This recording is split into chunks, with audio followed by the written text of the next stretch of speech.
Welcome to the Book Day with You, episode number 113. Today is 113 episode. So this is the platform the best book recommend to you. Today, you see Gideon already cannot wait. He already hold up the book. It's called The Heart of the Soul. Let me introduce the author for you first before jumping into the book. Gary Zukav. He is the author of the book. He's the author of so many different well-known books. For example, The Dancing Woolly Master, The Seed of the Soul, Thoughts of the Seed of the Soul, Soul Story, and this book, The Heart of the Soul. His books have sold more than 5 million copies and are published in 24 languages. So let's dive in straight to the book. Hi everyone, I'm so glad to share this book to you. But to be honest, I don't understand most of the book, so I will share whatever I understand, which is like half of the book. And maybe in the future when I become wiser, I will share the rest of the book. So why this book is written? Um, for the author Gary, he thought he write about this since the origin of the human species. The need to feel safe, valuable, and loved has focused our attention outward, toward what is outside, Mm. external rather than internal. I mean, at the time the book is written, the same need remains, but looking for reaching outward no longer can satisfy ourselves. This is a problem because the habit of looking and reaching outward is still strong, and most people do it without thinking. This is why this book is written. We need to learn how to look inside ourselves, to find the roots of our insecurities, and then to pull them, or you pull them out. It is not skill, talent, homes, or your car, or your house that produce destructive consequences. It is the intention to use them to manipulate and control others in order to make yourself feel valuable and love that that is destructive. And Gary gives very practical things to do. He asks us to think about this, to ask yourself this question every day. Mm. So consider every day the activity that you do daily. Go through this, and then ask these questions when before you take the action, or after. Well, sometimes you do take action faster than what you think, right? Do I do or have this to survive? Do I do or have this to feel more secure? Do I do or have this to feel better about myself? Do I do or have this to feel better than others? Or do I do this to have this to be feel safer? So for every yes, ask yourself, how could I see the things that I do or have differently? And then make this a habit. Before you do anything, ask yourself, what is my intention of doing this? I Mm. mean, the book are not trying to, promote you or ask you, propagate you to do to change, but rather think of the intention of every action that you're doing every day, because it will create awareness. And the next one is most important, and this at least the sentence of this book, the first sentence of this book actually quite amazed me. And he talked about the longest journey that you will make in your life is from your head to your heart. The longest journey that you will make in your life is from your head to your heart. And think this carefully. From your head means from your logical, to your heart, from your emotions. The journey into the heart is our future, according to a book. It's our future and our only way to create a future. It is a movement toward wholeness, integrity, and compassion. Yeah. So it is the healing each of us long for, need, and need for, and the healing that each of us must accomplish if we are to move into our fullest potential. And then learning to experience emotion.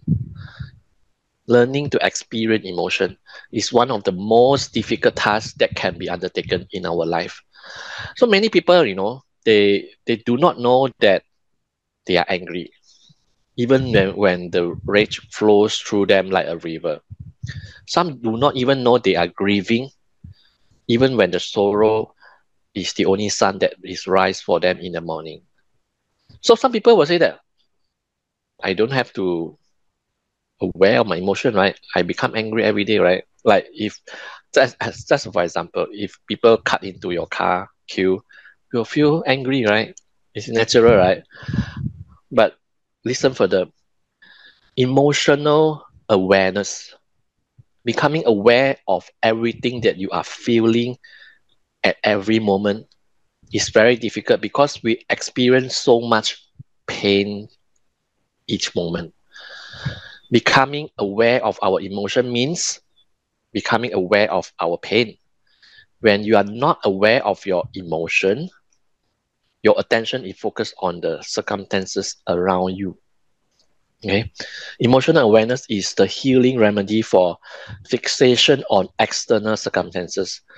When you become aware of your emotions, you are you are in a position to change how the energy moving through your energy system is processed. So, so going back to the example I'm giving, if you are not aware of emotions, whenever people cut into your car queue, you will just feel angry, and you are just respond to the external circumstances, and they are actually, I mean, because according to the book, you are not actually angry on that car or that person. You are actually angry because you have certain things inside you which is, not fulfilled or, not met. I mean, just for example, why people angry at people cutting into queue? It is because sometimes are you feeling that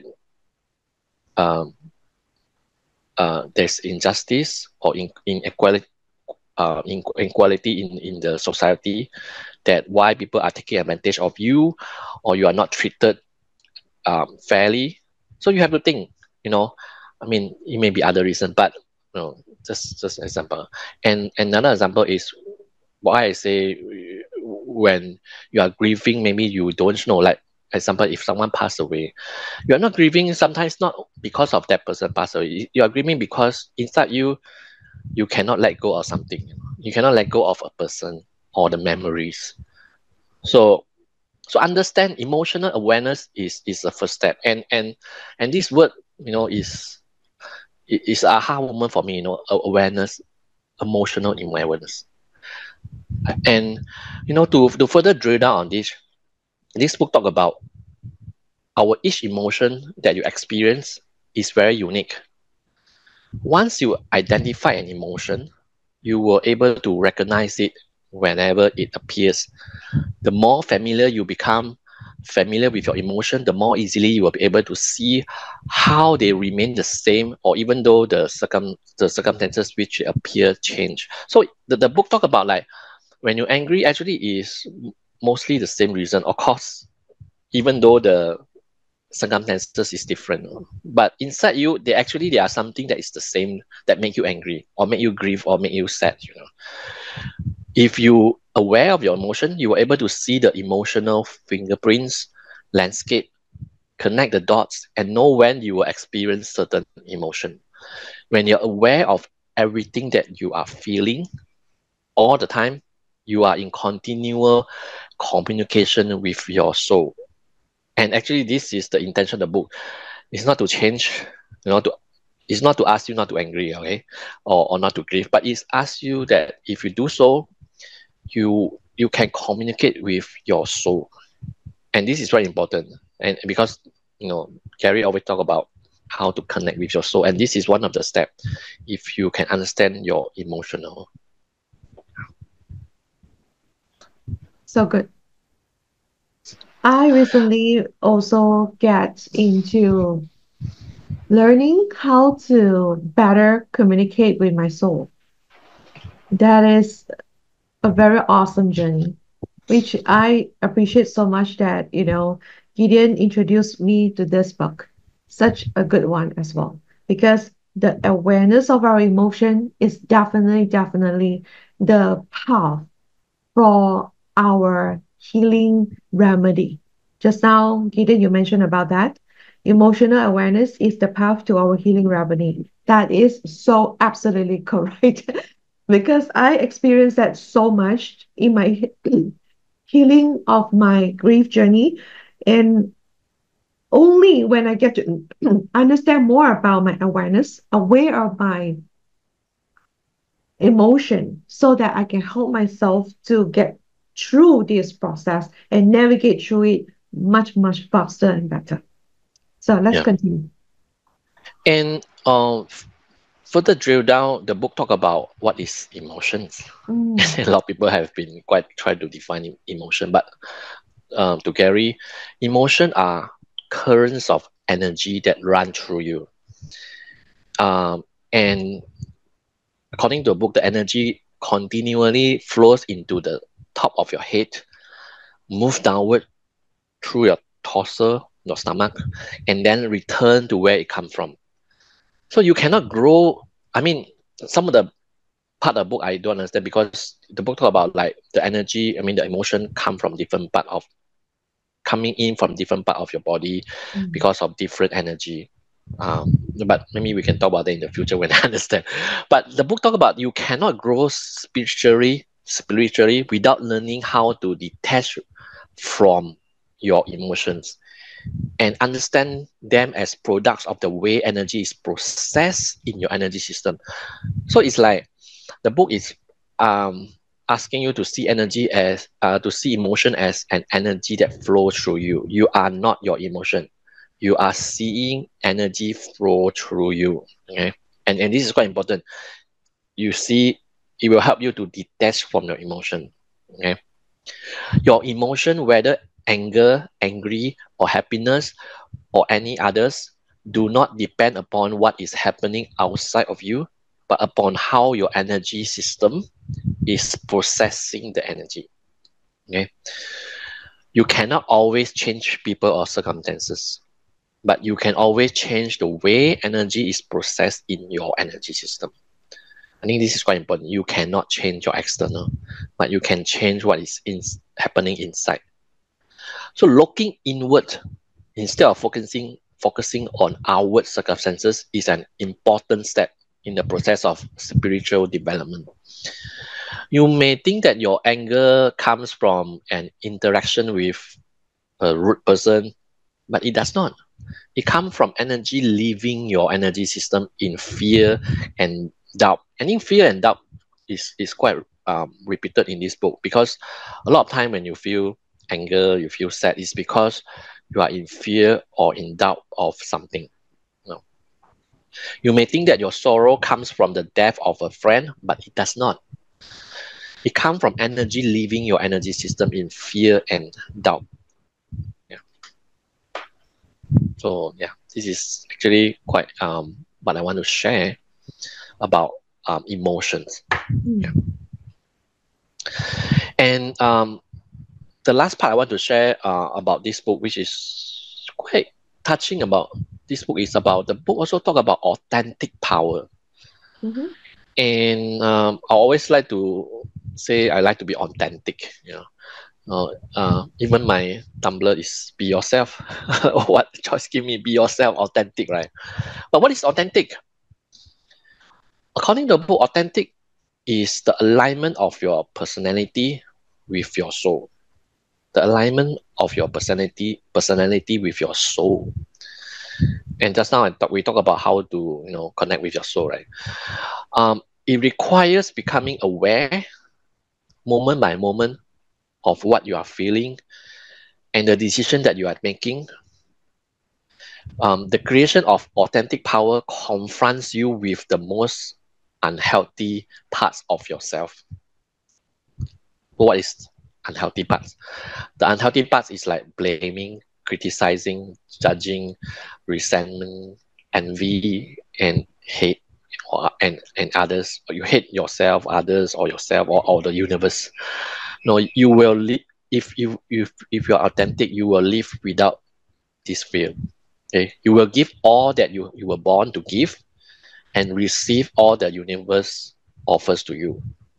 Okay, you will live in harmony with others while remaining true to yourself. So authentic power is the human experience without the limitation of fear, self-doubt, and self-hatred. And again, the book gave very um, practical things to do, right? So how do I know that uh, I'm facing the unhealthy parts, to become authentic? So the book asks you, in every day of your daily things you're doing, notice when you feel right, you feel defensive, you feel angry, you blame others, or you blame yourself, or you blame the universe. You are Notice when you are self-critical, you are upset, you judge others, or anytime you are in painful reaction to something or someone. So when you are beginning to notice these things, you you you become more aware of your unhealthy parts. And this is, according to the book, this is the journey to become more authentic. You know? Yeah. So this is what I want to share, actually. It's all come back to the awareness, right? Yeah. Yeah. It is so critical to have the awareness.